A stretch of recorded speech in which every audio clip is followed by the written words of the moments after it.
Welcome to SmallTalk by Sefer Chatter. I'm Nachi Weinstein.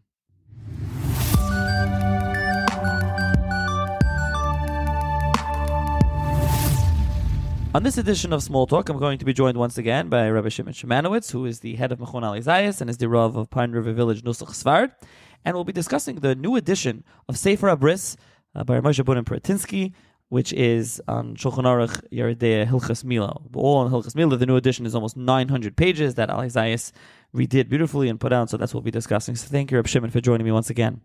Thanks for having me again, and this time in person in your the Weinstein beautiful library.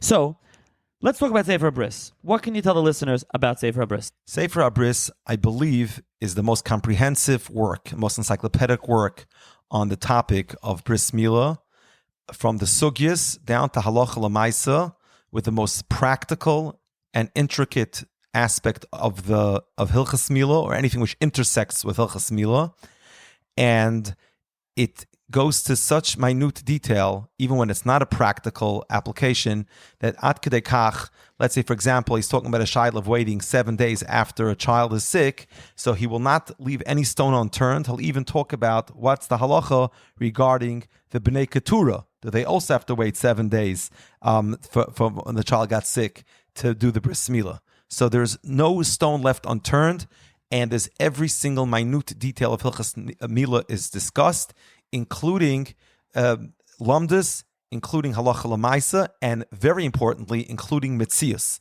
He's a very big expert on metzius, and he's very knowledgeable, and he did a lot of research. He corresponded with doctors and with all kinds of experts, and every single thing which had any connection to Hilchas Milah, and because of the nature of the Torah that it's so intertwined, there are so many sugyas that are covered.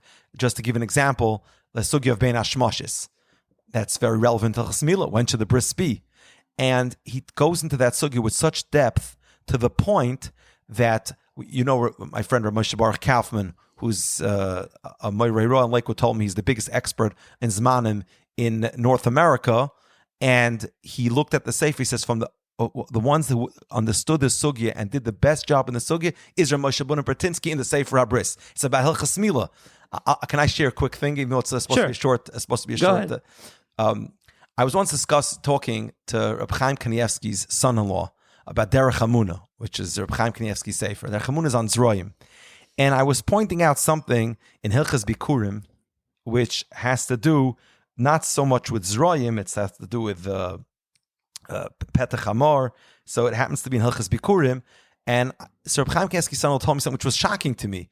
He said, my shver was working on Zroim, something which comes into Zroim, but it's not really related to Zroim. He didn't do the same kind of work that he did on Zroim itself. But Moshe Bunim Peretinsky, not to compare in any way, just to bring out a point, there is nothing which intersects with Hilchas Milah which he didn't do with its entire breadth and its entire depth.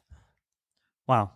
So let's talk about the Mechaber, Moshe Bunim Peretinsky. You mentioned him a little bit. What do we know of the Mechaber? What can you tell the listeners about him? So I'll start with something personal. I was chavrusis in yeshiva when learning Torah Tamima. I was chavrusis with his grandson, Reb Tzvi Peretinsky. He's right now in Lakewood. And we learned b'chavrusa. I think we were learning Cheskas Sabatim at the time. And he would go, because he was in yeshiva in Brooklyn, his parents are from Monsey, so he would go to his grandmother. He had a grandmother nearby. I don't know if he went every night for dinner or he went for once a week. I don't remember exactly the details, but when he would go, he would learn b'chavrusa with his grandfather. I remember him telling me something that, I don't want to say the numbers, I don't want to say it inaccurately, that decades have gone by since his grandfather happened to have learned Baba Basra, but his grandfather knew the Masechta cold, as they say.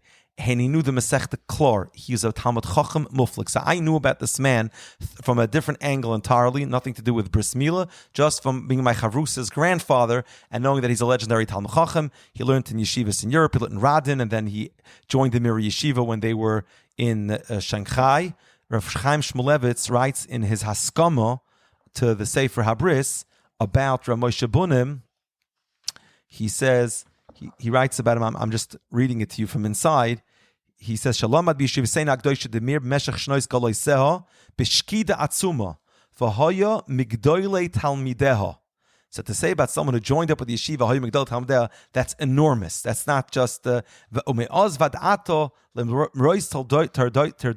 very busy. And he also worked at one point for Menachem Mendel Kasher on the Torah Shlema. I'll say something, I don't know if I should say this, not so politically correct, but it's something interesting about the original Sefer Bris. When it was published, there's Haskama from Mendel Kasher, but it's not together with the other Haskamas. The Haskamas are in the beginning of the Sefer from the Gedolei Hador Mamish. He has Haskama from Chaim Shmulevitz, from Rav Hutner. He has Haskama from Mendel Zaks, the son of Chaim Sanel, Hilton Radin, Rav Ruderman. He has Haskama from Matel Gifter, Moshe Feinstein, Rav Shneur Kotler, which I have a good story about that also. I also don't know if it's for your listeners. And from the previous, not the one who was just Nifter now, the Novominsker Rebbe's, the one that the popular Minsker Rebbe's father, Rav Nachum Perlau. He has a Haskama from him as well. But if you look afterwards, after the Dvar Machadim, on the other side, like 2 pages later in the old print, he also has Haskama. He calls it Michtav Miyadidi Hagoyin Rav Menachem Mendel Kasher. He worked for him in the Torah Shlema project, and he gave him also Haskama. That's just an interesting thing. There's something else that's very important to know about this Haskamas, which says a lot about the biography of, it's a biographical fact about Rav Moshe Mundin Bratinsky. It brings out his unbelievable humility. There's, inside, I got from the Rebbitzin, not to keep, she lent it to me. I don't want to say on here that's mine to keep. I'm going to give it back.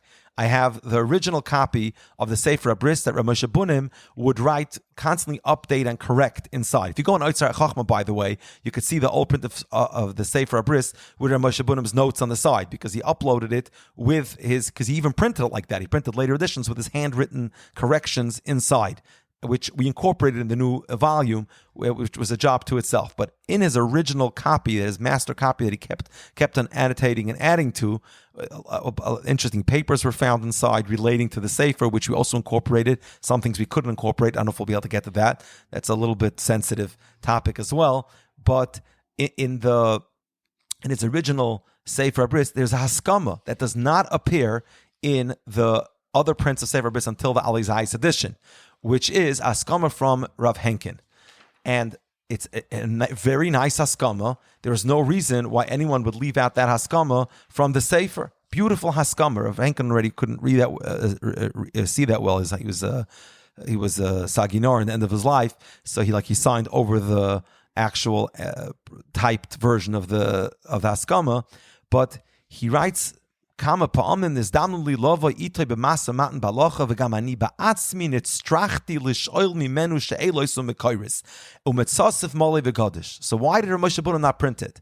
And that's because of his humility. He felt it's not a covet for a Rav b'Yisrael to write an Haskam that he asked him Shilas. He didn't want to publish that. And B'roiv an v'sanusai, today that would be the first Haskama people put on top of the Sefer. He did not, felt it's not a covet for Rav Henkin, and he didn't put it in. We felt at this point in time, at this point in history, it doesn't take away from Rav Henkin in any way, and we added to the list of Haskamas in front of the Sefer. There's one more thing that's very relevant to the Sefer, and it's also a biographical fact about Rav Moshe Bunim, which is extraordinary. He shows an unbelievable knowledge of Kabbalah. So you think to yourself, a Mira Talmud, a Radina, a Litvak, how does he know about Kabbalah? There's actually an amazing story about Rav Moshe Bunim. He was once at a bris, and a Hasidish Rebbe or Poisik wanted to tell him that he did something Shaloi Kadas that wasn't right what he did. So he told him, Seshtaiten Zoyar, to do like this and like that. And Rav Moshe Bunim on the spot says, Snido az Zoyar. There's no such Zoyar. Now, how did Rav Moshe Bunim Bratinsky get to know Zohar that well? He knew everything, but how did he know Zohar that well? And that has to do with an interesting fact about his upbringing. That when he was young, he grew up among Chabad Hasidim, and they taught him Pnimiyah Satera, and therefore he knew a lot of Zohar and a lot of Kabbalah. And as with everything else he did, which he did with his entire breadth and its entire depth, he does not leave a Kabbalistic thing unturned either. He deals with all the Kabbalistic ideas right in the beginning of the Sefer. He has a big mimer, Yud Gimel Bris Al Pi Kabbalah. There's about Kabbalah as well. So you have all the Halacha L'Maisa and all the Kabbalistic inyanim of Bris Milah. It's all covered in the Sefer. Wow. So the Sefer really is like you said, Milah v'Gadish. It's full of everything. It has almost 900 pages. There's the new edition, so it has the Shulchan Aruch in the middle, and then it's got the halachas around it. It's the Likutei halachas, as he calls it, and then you have side headers to break up each passage to show what it is, and then he also has. There's much more. There's a Kuntres Ben Hashmashos, which you already mentioned, and you mentioned Moshe Baruch Gafan was on the podcast. And he has many. There's much more material besides for what's around the Shulchan Aruch. That's only part of the Sefer, right? So the original Sefer, there's one fundamental change which I did to the Sefer, because the original Sefer has two parts to it. One part is called Likutei halachas, and the other part is called Mekoru Bir Halacha. Sometimes he just calls it Biurim. And the problem is that he tried having it going around the Shulchan Aruch, but it didn't really match up with one another so well. So you can go pages and pages of biurim, and it doesn't really follow that simon in Shulchan Aruch, or that simon. It does, but not that exact. So it's very hard to use the Sefer in its original form. So what I suggested to the family was to break it into two parts. Have the Likutei halachas, which is basically the short likutim that they're not so short, but they go with all the svarim from Rishonim down to Achronim who talk about the halacha, and that is part one. And part two is just biurim. So if you want to go through a sugya that pertains to Bris Milah and go through the whole entire depth of the sugya, you look in part two. If you want to just see what all the poskim have to say, you look in part one. But we didn't want to entirely undo Rav Moshe Bunim's vision of having them together. So what I decided to do was, we put on the bottom of the Shulchan Aruch, every time there is something in the biurim on that phrase, that line, or that word in Shulchan Aruch, there's a separate letter that takes you to those short references right under the Shulchan Aruch. And it says, Zman Hamila Ma'alois Hashachar Menitzachama Re'ei Biurim Siman Aleph Ois Beis. So you're able to, we accomplished what he wanted to accomplish by having it on the page, by not having it physically on the page, but having references to anything which pertains to that page, where that is to be found in the Biurim itself. So a person could know, if you want to look in the Biurim, you know exactly where it is, but it didn't clutter the page, and it was able to, much easier to follow the Sefer by having Likutim in part one and the Biurim in part two. We first thought of making it into 2 volumes. We said, it's not, I don't believe so much in making 2 volumes Svarim, because a person comes to the Svarim store and he says, should I buy the Sefer, should I not?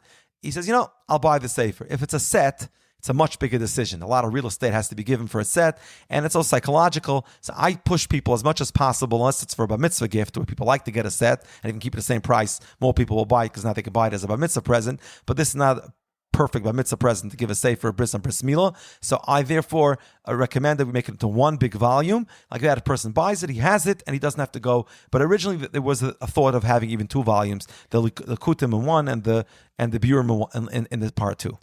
Now, you also have in the Sefer, there's also a Maftech Yonim. There's also a very nice bibliography for those who want to know all the different. He quotes many Svarim, so you have a bibliography of the Svarim, who he's quoting. So that's a very nice part of the Sefer as well. So really a lot added to the Sefer, and as you already mentioned, that you had Ksav Yad Kodshe of the Machaber and extra notes and things, and that's been added into the Sefer. So there's besides reprinting it and restructuring the Sefer and a new font and updated. And also, I should mention, like the old one, it's in that bigger size. It's not your standard size Sefer. It's a little taller. It's that like in between, that Beinani size almost, not Pninim but not big. It's like in a Beinani size. So you added a lot of material from him as well. So I would just say that from the things that we found in the Sefer, it was very tricky, because we found little pieces of paper with notes, things that he added and that he wanted to put into the Sefer.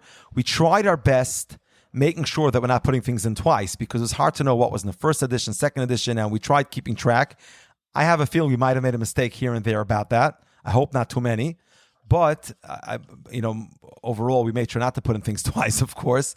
But it was very tricky to know what was from which Madura. There were so many Maduras of his Svarim, and we only wanted to add new things. But to illustrate how difficult this was, and something that I myself spent a lot of time on this, would be, we found a piece of paper, and he says, Shamati, Ma'agoyin, Rabbi Aaron Kotler, and he writes something about Hilchas Yom Tov that he heard from Rabbi Aaron Kotler. We had to rack our brains and say, where in the Sefer could this be connected to? And what does this relate to in the Sefer? And we tried our best, and we stuck it in somewhere. Did we get it right? We might have gotten it right. We might not have gotten it right. But we differentiated between the notes that we added, the footnotes that we put into the Sefer, and between the notes from the original Sefer with having a different font. Like the bold footnotes are from Rav Moshe Bunim himself, and anything which is in an unbold font in the notes, that's something that we added later on. So it's take it or leave it. If we got it right, we got it right. If we didn't get it right, you don't have to accept it. Okay, so the Sefer, I think, can be called the authority in Hilchas Milah. How did it become the authority? Now, we've mentioned the Mechaber, we've mentioned some of those Haskamas from really all the Gedolim of yesteryear. He really has many of them in the Sefer. But how did it become the Sefer on Milah? I don't know when the Sefer came out originally, 1972 or maybe even early. I think 1972 was the first edition. I don't think there was anything of its kind at all available that went through everything in a modern age of all the halachas and have everything. And because of his background, probably for Torah Shleimo, he had the ability to put out an encyclopedic work like this. And he knew he had over 800 sources quoted from these for computer age. Obviously, there was no computer engine, just actually painstakingly going through all these svarim. And I would say not just is the authority, but you see from how much plagiarism he suffered from, how many people plagiarized his work, of how authoritative his work is. For example, when we would sometimes find a source that we did not know, it looked wrong, or we had to find out where the source, what the correct source, because we added, even though he quoted Svarim and he did his best to write where everything is. He writes Ramban, he writes which Masechet it is, which Daf it is. But we every source quoted, we gave a precise reference to where that source could be found.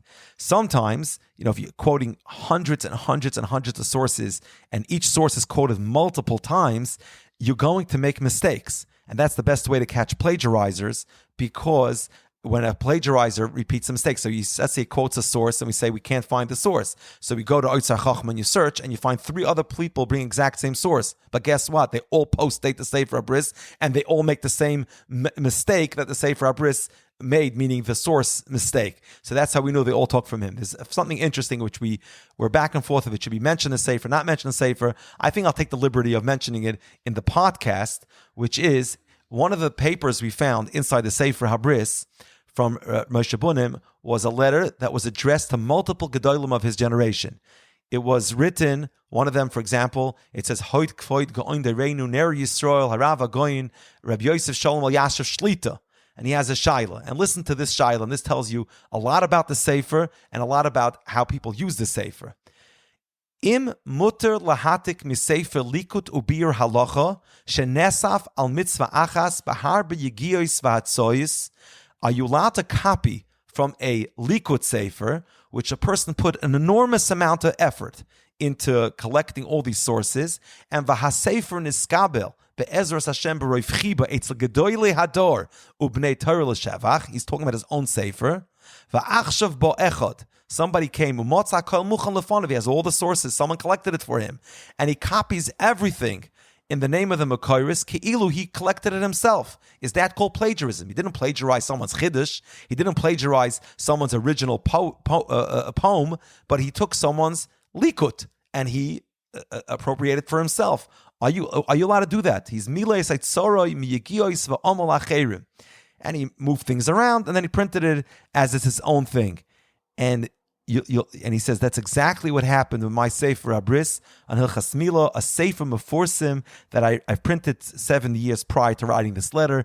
Bahar b'yigiois v'tzar, achar arichus hagolis v'atzoris she'ovru alai, u'berachmei shemayim ola b'yodi l's'asik b'mitzvahs Milah, u'l'sader l'hatves ha-Sefer Kanal, comes along a person and takes it away from me. Is he allowed to do that? And listen to what he says. He says, I want to know, what is the din? Was the person allowed to do what he did? If the person was allowed to do what he did, ani mekabel din shemayim bechibo. I will accept the din on myself with love. If that's the halacha, he's allowed to do it, I'm fine with it. But if it's wrong, I want to go and register my protest, Eitzel Gedol Yisrael. The family, following Rabbi Bratinsky's own humility, did not want to put even a watered-down version of this letter into the Sefer, and they told me their father was moichel in the end, the person, he didn't leave this world with a grudge against another Yid. And he writes, "Akoisav b'tzar mavakish mechilo al shematriach Rabbi Seina." And he wrote this to multiple Gedolei Yisrael. I think Rav Yosef, Rav Wosner, Rav Scheinberg. He wrote it to a few of them. And this is where you see how he felt about a Sefer, how he felt after Shnois Golus, he was able to contribute and do this Sefer. And you also see Harini Mekabel Din Shemayim Alai. But this wasn't just one person. So many people are taking sources from the Sefer, and we saw this time and time again. Every time a source was hard to find, all of a sudden you found all the plagiarizers right there taking away his work. What are some examples of the Sefer? So, as I mentioned, it covers every single topic that pertains to Bris Milah. I mentioned even that if it's an intricate question, it comes up, every possibility about the Shaila is discussed. But basically, the Sefer is very clear. It goes through topic after topic on the order of the Shulchan Aruch and things that are not mentioned in Shulchan Aruch the Pais can talk about, down to Minig, down to even Pirush of Birchas HaMilah, down to Pirush to the Piyut Yom Liyabasha that says by Bris Milah. But as much I'm mentioning the peripheral things like Brachas and Piyutim, the halacha is the main thing. Halacha lemaisa, and as it should be practiced. He doesn't shy away from any controversial topics. There's a lot about Metzitza B'Peh. He goes through the entire sugya with the Chassam Sofer's heter not to do Metzitza B'Peh, and with those who disagreed. And he's, again, Mevar the Inyan, Kitzurasoi, Belik Chal Usrak. Again, to give an example would be to sit here for hours and say the whole entire Sefer, all the halachas. But to give another aspect of the Sefer, which I briefly referenced before, there is a lot about medical issues. I mentioned, when the baby is yellow, that topic. That I didn't mention that actually, but I'm mentioning it now. He goes through that topic and talks about it from a medical point of view as well. So he talks about hemophiliacs, and he again went through the whole entire topic from halacha point of view, mishmesa echav machmas milah, and from a medical point of view, he also was in touch with doctors, asked them intricate questions about the different medical conditions that pertains to hilchas milah. So he was an expert in mitzias, he was an expert in sugyas, oimik sugyas, and he was an expert malaket. So he has everything that it takes to have a sefer that has oimik and roichiv in halacha. You mentioned this before, alluded to this, but what was the process like editing the Sefer? The process was that Rav Moshe Bunim himself did a very good job writing the Sefer and editing the Sefer, and we weren't going to make any substantive changes and things that he himself wrote. But primarily what we did was, I mentioned before, check all the sources and give the precise location of each citation that he makes. We also went and helped a little bit with punctuation, breaking down paragraphs, and very importantly, we add a lot of captions. There are captions that he also wrote that we incorporate into the Sefer, but we made more captions that should be easy to follow. We use like the Minchas Chinuch style, the B'chaim Yerushalayim Minchas Chinuch style of captions on the side of the page. So you have a long piece that talks about many topics. So a person can just look at the page and see where do we talk about this exact topic. I'm just randomly opening the page Reish Yud Aleph. So you'll have Ois Kuf Zayin. It will say next to it Mokim Hamodes Kisois Hasandik Vishel Aliyo, or the Ois Kuf Ches Minhage Kovet Shenege Mekisa Shel Aliyo.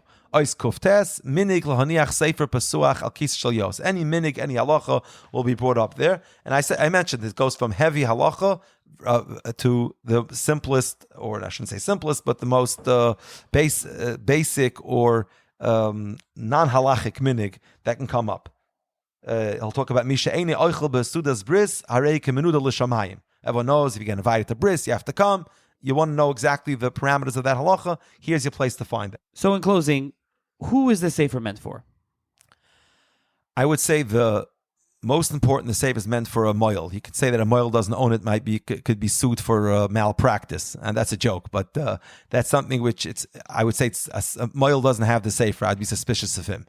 That's one person who should have the Sefer for sure. Avi Ben, who's going to make a bris and wants to go through a topic or a sugya. He wants to say bris Torah.